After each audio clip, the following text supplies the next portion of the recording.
I've worked as a courier for 6 years now, mostly small logistics jobs, overnight deliveries, off the grid drop offs, and sometimes the kind of routes that regular drivers avoid. It's decent money if you don't mind the hours, or the fact that you're usually alone, miles from anyone. This story happened on a cold October night last year. I had a few jobs lined up for a Friday night run, all in rural Nebraska. The last delivery on the manifest was weird from the start. No contact number, no gate code, no signature required. Just a single address and the label, Green Hollow Farm. I never heard of it before. The instructions said drop at door, do not wait. That wasn't unusual for these remote locations. Farmers didn't want to get woken up at 3 a.m. just to sign for a replacement tractor part. So I left Omaha around midnight and drove west. Most of the trip was smooth. Quiet roads, stars above. The only light for miles was my dashboard and high beams cutting through empty black fields. But about 30 minutes from my second to last drop, my GPS started acting up. It rerouted 3 times before finally locking onto a gravel surface. Road with no name, just a long, unpaved strip vanishing into the dark. I remember slowing down and checking the address again. Green Hollow Farm, County Road 16. Zip code matched. It was the right place. I made a note to text dispatch after the drop, mostly just to prove I wasn't lost. The gravel road was brutal. Potholes, loose dirt, occasional bumps that made the box on the passenger seat bounce. I drove for what felt like forever, maybe 20 minutes, with no lights, no houses. A white farmhouse in the middle of the fields, 2 stories tall, peeling paint. It looked abandoned. No vehicles, no porch furniture, not even a mailbox that I could see.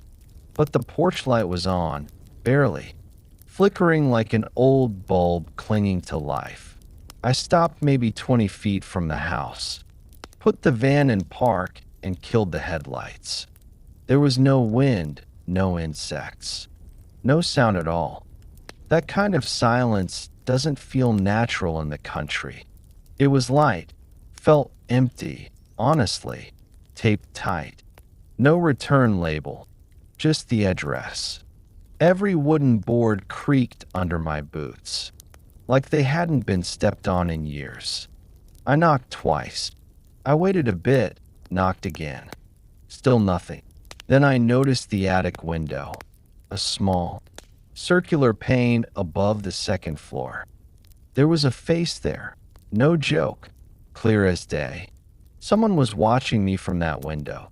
I could only see the outline of their head and what looked like long, thin hair, just staring. I tried to call out, "Hey, I've got a delivery for Green Hollow." I slowly placed the box by the door, gave it one last knock, and turned to leave. Off the grid drop-offs. No signs until suddenly, there it was, a slanted porch. I grabbed the box. I stepped up to the porch. No answer. But they weren't moving. Nothing. That's when the porch light turned off. Instantly. Click. Pitch black. I spun around, instinctively looking up at the attic window again. The face was gone. The window was now completely dark, like there had never been anyone there at all. I rushed back to the van, my boots crunching against the gravel. As soon as I got in and turned the engine, I felt it, that hollow feeling in your gut when something's not right, like you're being watched. The headlights lit the way back down the dirt road, and I kept checking the mirrors. There was no one behind me. No one should have been behind me. About 5 minutes down the road, I hit the brakes. There, sitting dead center in the gravel path, was the box I had just delivered. Same label, same tape, still sealed. It was impossible. There were no tire tracks, no vehicles. No way anyone could have passed me on that single lane. I drove around it. I didn't stop. I didn't get out. I just kept driving, faster now, trying to ignore the tightness in my chest. By the time I reached a gas station back on Route 6, I was sweating and shaking. I called dispatch and told them the drop was made, even though I knew damn well I left the box behind again, or thought I had. I looked down at the floor of the van. The box was back, sitting right there on the passenger side. My hands were shaking. I swear I almost threw up. I backed away from it like it was radioactive. I didn't touch it again. The next morning, I brought it straight to the depot and handed it off to my supervisor. I didn't even say anything, just left it on his desk and walked out. Later that day, he called me. "Hey, what's the deal with that box?" I played dumb. Said I wasn't sure, just a weird drop. He said, "It's empty. Totally empty. Not even packing material." We checked the system together. He typed in the delivery code. Failed. No such address. No Green Hollow Farm. No County Road 16. No such entry ever existed. Even the timestamp for my stop showed a blank GPS ping, like the van had been parked in the middle of nowhere for 40 minutes. I asked him to pull the dashcam footage. We watched it together. And let me tell you, that is what ruined my sleep. The video shows me pulling up to the property, but there's no house, just a dark, endless cornfield. I get out of the van. I walk forward, holding the box. Then, on the video, I vanish from view. I'm gone for 43 minutes. There's no audio, no visual, just the empty van idling in the dark. Then I reappear, from the opposite direction. I'm walking back, same box in hand, same clothes, but with dirt all over me. Pants soaked, shirt untucked, and I look confused, like I'm not sure where I am. That box now sits in our lost and found room, taped shut. Nobody wants to open it. I don't drive that route anymore. In fact, I avoid late-night rural drops altogether now. I asked around a few weeks after it happened. Local drivers, farmers, old-timers who know the area. Every time I mentioned Green Hollow Farm, I got the same look. That kind of quiet, squint-eyed stare people give when they're trying to decide if they should warn you, or just stay out of it. One old man finally spoke up. Said Green Hollow was a family farm back in the 1950s. But there was a fire, the kind that didn't leave much behind, for people were never found. The place was bulldozed, the land bought up by the state. Supposedly, there's nothing left, not even a foundation. And yet, I was there. I stood on that porch. I saw someone looking at me from the attic window. And that box, it still shows up sometimes. Once in my trunk, once on my porch at home. Always sealed, always empty. I don't think it wants to be delivered. I think it wants to come back. I used to work the night shift at a wholesale distribution center just outside of Portland, Oregon. It was one of those massive concrete warehouses that operated 24/7 to move goods for major retail chains. The kind of place with forklifts echoing in the dark, blinking security lights, and long metal corridors that always felt 10 degrees too cold.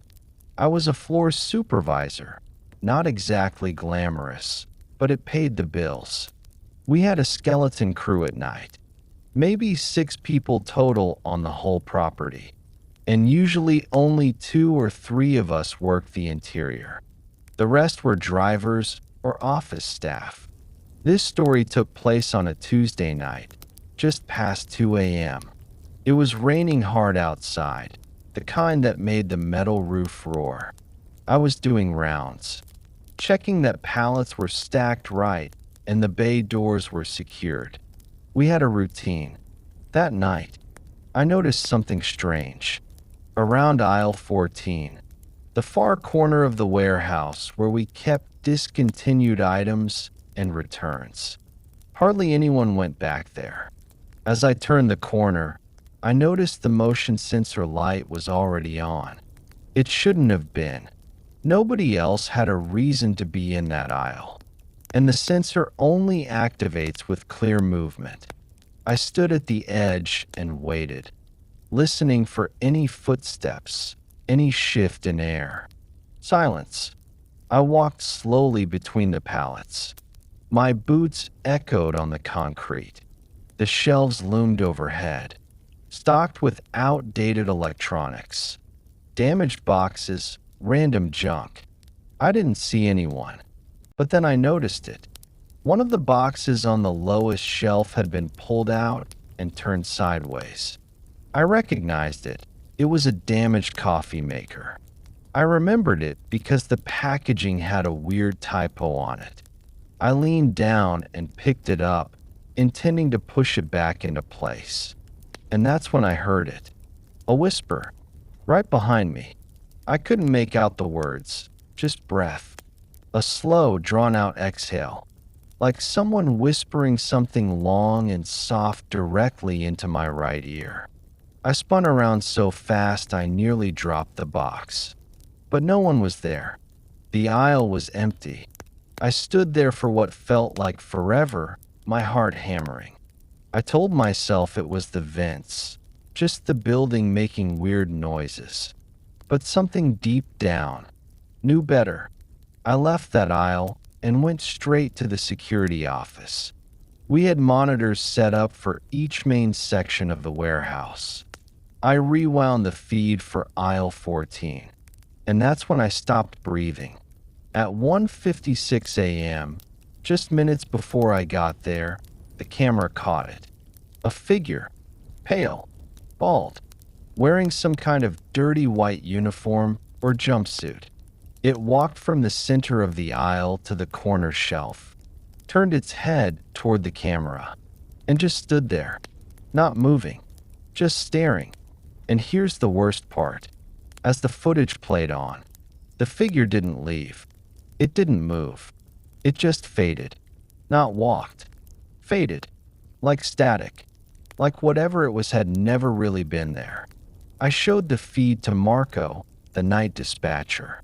He watched it in silence, rewound it, then looked at me and said, "That's not possible. There's no way someone got in without a badge." No alerts came through. He reset the camera system, and we both tried to laugh it off. But I could see it in his eyes. He was spooked too.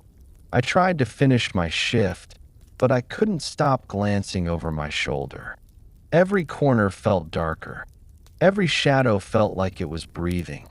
I decided to head back to aisle 14 around 4:30, just to see if I'd imagined it all. I figured daylight was coming. Maybe I'd feel better. As I walked toward the back corner again, the warehouse felt wrong. Still, heavy, like the air had thickened.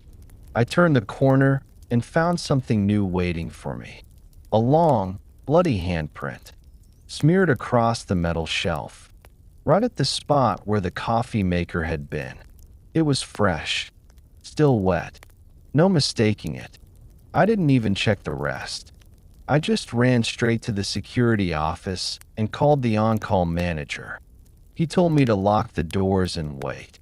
When he arrived 20 minutes later, the handprint was gone. Just gone, like it had never been there. But the camera feed? Yeah, that had changed too. Now, when I pulled up the footage, it was corrupted. Aisle 14 just showed static. No recording. As if the system refused to show what had happened. That was the last night I ever worked at that warehouse. I quit the next day. I don't know what I saw. I don't know who or what was watching me that night. But I found out something even worse a few weeks later. While scrolling local news on a random insomnia-fueled night, I saw an article about the property. Turns out the warehouse had been built over what used to be a state-run hospital. Not just any hospital, a mental asylum.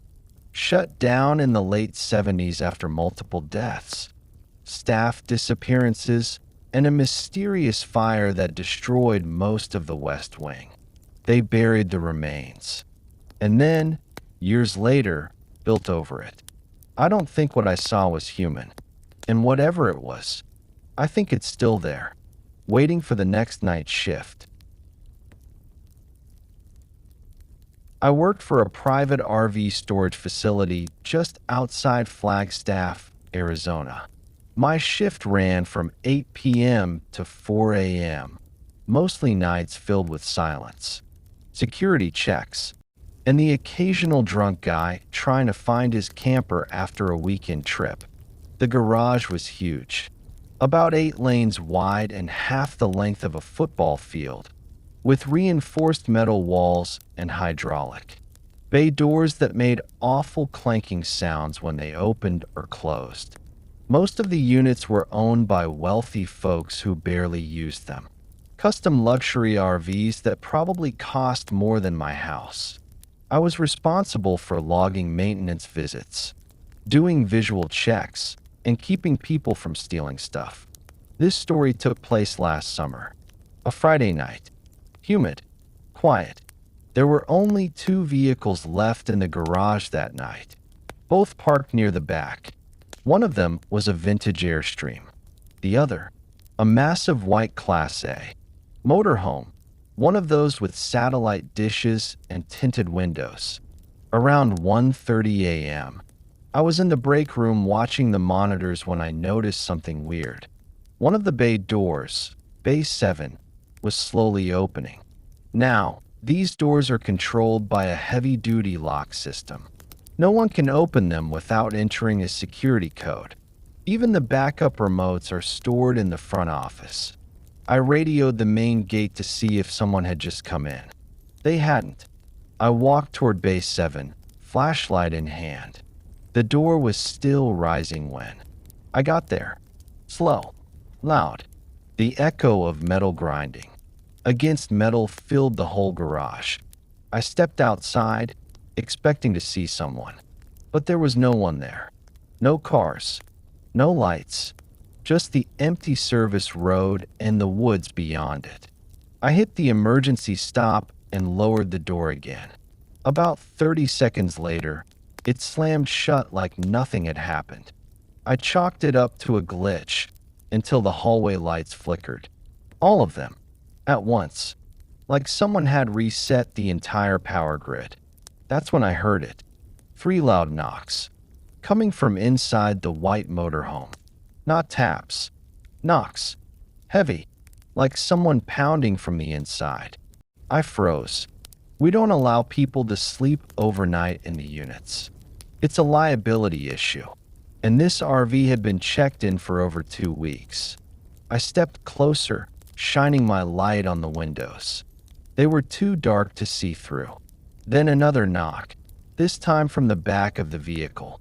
I circled around, and that's when I saw the door. Open, just slightly. Swinging. There was no one on file scheduled to pick it up.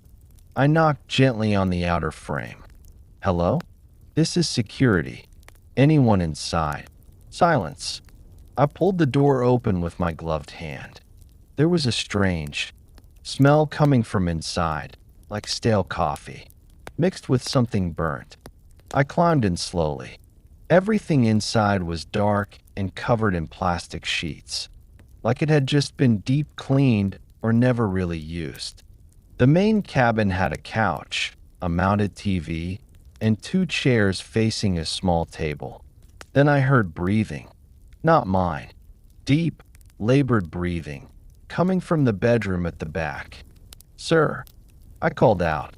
No answer. I stepped toward the hallway, each footstep pressing into the soft carpet. The bedroom door was half open. Inside was pitch black. I took one step in, and suddenly the bedroom door slammed shut behind me. Loud, violent, the kind of slam that vibrates your chest. I whipped around and yanked it back open. No one there. But the breathing? It had stopped. Everything was silent again. I backed out of the RV and shut the door, my hands shaking. I ran a check on the unit's tag. It belonged to a man named Robert Hanley. Retired Army. Lived in Sedona. The file showed it hadn't been touched since June 10th. Almost. 3 weeks earlier. I called the supervisor on duty. He told me something I didn't expect. Hanley died 2 weeks ago. Heart attack. His son was supposed to come pick it up. I stared at the RV as the phone line buzzed in my ear. That's when the headlights turned on. By themselves. Bright. Blinding. No engine. No sound. Just glowing white beams aimed straight at me. I dropped the walkie and sprinted back to the break room. Locked the door. Watched the monitors. The RV? Still dark. No lights. Door shut. As if nothing happened. But that wasn't the end of it. Around 3:10 a.m., the motion sensor at Bay 7 triggered again. I checked the camera, and this time I saw him. A tall man, wearing a tattered gray hoodie and old work boots, standing just outside the bay, not moving, not trying to enter, just standing, staring straight at the camera. His face was all wrong. Eyes too wide, mouth open, unnaturally wide, like something trying to smile but forgetting how. And then he walked backwards, slowly, into the woods, still facing the camera, still smiling. I didn't sleep that day, or the next. I came back Sunday for my shift and found that the RV was gone. No record of pickup, no driver logged. The key was still in the lockbox. We called Hanley's son. He swore he never came. The garage now keeps Bay 7 locked with a chain. And the RV? It was found abandoned 5 days later. Miles away, deep in the desert. Empty, except for the smell. And 3 long scratches across the inside of the bedroom door. I used to work nights as a janitor at a private middle school in upstate New York. It was one of those old brick buildings built in the 1950s, barely modernized. Long fluorescent-lit hallways, lockers that squealed when opened, and creaky floors that echoed even when you tiptoed. I took the job for the solitude. Clean floors, empty rooms, no people. Just me, my cart, and a set of keys heavy enough to drag your belt down. But some nights, it felt like I wasn't alone, especially in the West Wing. That part of the school always felt colder, even in summer. The air would carry a strange weight, like the air inside a sealed coffin. The wing had classrooms that hadn't been used in over a decade, locked off from students after a pipe issue the school never really explained. It was about 2:45 a.m. on a Wednesday when this happened. I was finishing up the floors in the main science wing, pushing my mop toward the end locker row when I heard it. A buzzer, the kind they use for passing periods between classes. Only the bells were deactivated at night. That's one of the first things they tell you during training. I stood up, mop in hand, trying to convince myself it was just a glitch. Old wiring. These buildings had plenty. Then the hallway lights flickered. Not just dimmed, flickered, like someone was playing with the master switch. I turned my cart around, heading toward the janitor's closet to radio. The night manager, when I heard the unmistakable sound of footsteps, sneaker soles, running, coming from the West Wing. That hallway had been locked for years. I froze, trying to listen through the silence. Nothing. But I swear to God, just for a second, I heard laughter. Childlike, playful. I grabbed my keys and headed toward the west wing. The metal gate at the entrance was still locked, but the door behind it cracked open, just a sliver, just enough to see that the lights inside were on. They were never supposed to be on. I unlocked the gate with shaking hands and pushed it aside. The West Wing looked like it hadn't changed since 1982. Everything inside was preserved, like a forgotten time capsule. Bulletin boards still had faded announcements about field trips and bake sales. Desks were stacked in the corners. Dust covered every surface like it had settled there for decades. I took 2 steps in. Then I heard the door behind me slam shut. Hard, echoing. The sound bounced off the tiled walls, and I instinctively ran back toward it. But it wouldn't open. It was locked. From the outside, I was trapped. The lights above flickered again, and then went dead. Complete darkness. I pulled out my flashlight and started walking down the hallway, looking for any exit or emergency door. That's when I saw the chalkboard. It was clean the first time I passed it. Now, it had words written in jagged white script. Stay quiet. He hears you. I stared at it, convinced it had to be a prank. But this wing had no power, no access. No one should be here. Then a soft, dragging sound filled the hallway. Something scraping across the floor, slow, heavy, like someone pulling a heavy bag. I turned off the flashlight, held my breath. The sound moved past the room I was hiding in. Whatever it was, it breathed. A slow, rattling inhale, followed by a wet, choking exhale. Not mechanical, human, but not normal. I waited in that classroom for 10 full minutes. When the sound faded, I slipped back into the hallway, and that's when I saw them. Footprints, small, like a child's, leading from the chalkboard room all the way to the last door on the left. I followed, because I didn't know what else to do. I opened the door and stepped into what looked like a storage room. Broken desks, old textbooks, a mannequin used for CPR lessons slumped in the corner, and on the floor, a desk tag, faded with time, but still legible. Emily Harrow, room 108. The name chilled me. I remembered it.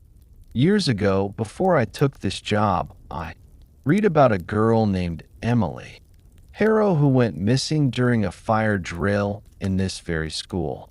They locked down the building. Every room was searched. She was never found. Some said she ran away. Others believed she was taken, but a few staff whispered that her spirit never left.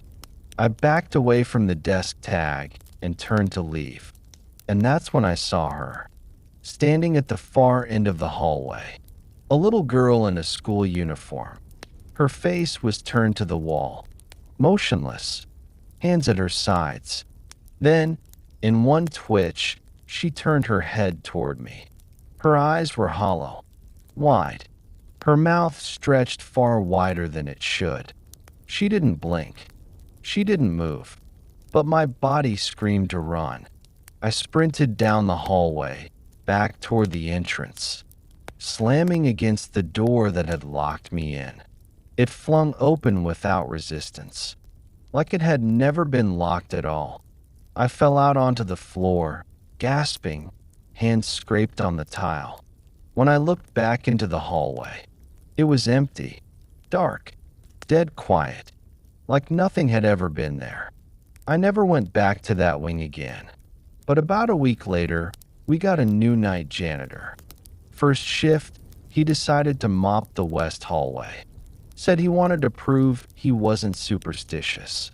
He didn't come in the next night. Didn't show up the night after that either. I called him. No answer. The last thing he texted me? Just one line. There's someone still in room 108. I used to work overnight at a 24-hour gas station just outside Asheville, North Carolina, off the main highway, tucked between a truck stop and a closed-down diner. We were the only lit building for miles after midnight. Most nights were quiet. A few truckers, a cop or two, sometimes teenagers grabbing snacks. The usual, boring mostly, until the night pump 6 started acting weird. It was a Thursday graveyard shift, 11 p.m. to 7 a.m.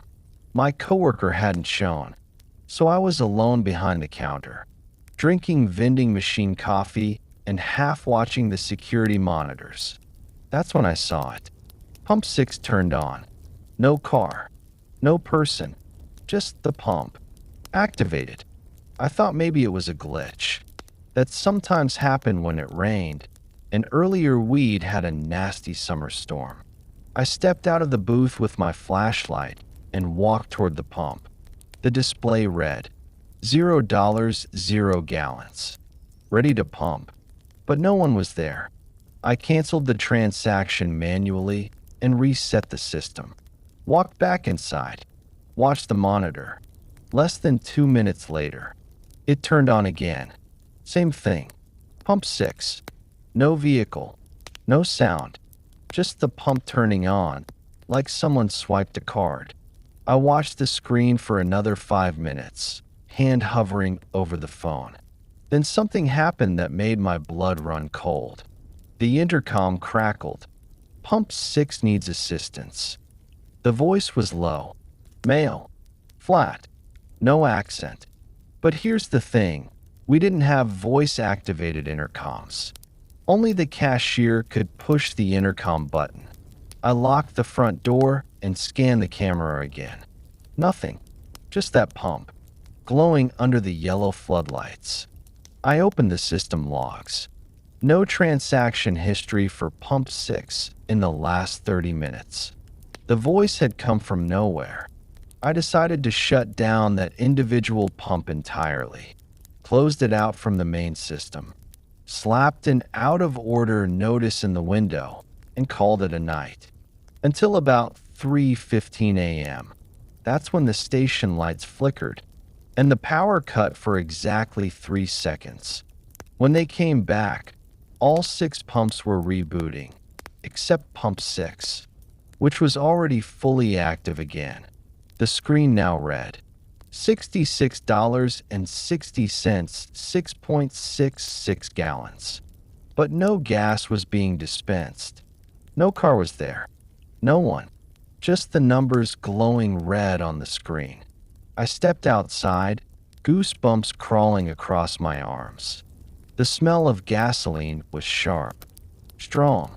Too strong for an idle pump. I turned back toward the door, and that's when I saw the handprint. On the inside of the glass, pressed up high, above the height of my own reach. Long fingers, 5 streaks, like someone had dragged their hand down the window. But I just locked that door from the inside. The alarm hadn't gone off. I opened it slowly, heart racing. The store was quiet. Nothing moved. Lights buzzed overhead like normal, until I heard the bell. Ding ding. The alert for when someone enters the shop. I was the only one there. I checked the front mat sensor. Still armed. No pressure. No door open. But I could feel someone watching me. Then I heard the cooler door slam shut in the back of the store. Hard. I walked slowly toward the aisle. Past the snacks. The drinks. The coffee station. Then I saw something that made me stop cold. A wet trail. Not footprints, drag marks. From the cooler, all the way to Pump 6 outside. I followed them back. Opened the cooler. Nothing but rows of soda and a flickering light above the beer shelf. And just as I turned, there was a man, standing at Pump 6, staring at me through the window. No car, no movement, just standing there. He was pale, bald, wearing a soaked, torn jacket and jeans that looked 10 years too old. I reached for the emergency button, but before I could press it, he lifted his hand and pointed right at me. Not a wave, a dead, stiff point, like he was blaming me for something I didn't understand. I backed away from the window, checked the camera. Pump 6 was empty. The man wasn't on the feed. I looked again. He was gone, but the smell of gasoline still hanging in the air. I went to the back room and called the local deputy who sometimes stopped by. He came around 4:30, checked the area, even reviewed some of the footage. Except for the first activation, Pump 6 didn't log a single interaction. The numbers, the intercom voice, the man, none of it appeared in the system. Then the officer asked something that caught me off guard. You ever hear about that guy who burned himself out here back in '99? I hadn't. He told me a story. Apparently, a man pulled up to Pump 6 in a beat-up truck one summer night, doused himself in gasoline, lit a match. They say it was quick. But ever since then, people have claimed weird things about that pump. Random activations, ghost sightings, whispers through the speakers. Management replaced the whole system in 2005, but it still happens. The cop just shrugged and said, "Could be nothing, just creepy stories." He left. I quit 2 weeks later, but before I did, I covered Pump 6 with a black trash bag and duct tape. The last night I was there, someone tore it off and scrawled 3 words into the pump screen in what looked like oil. Still needs fuel.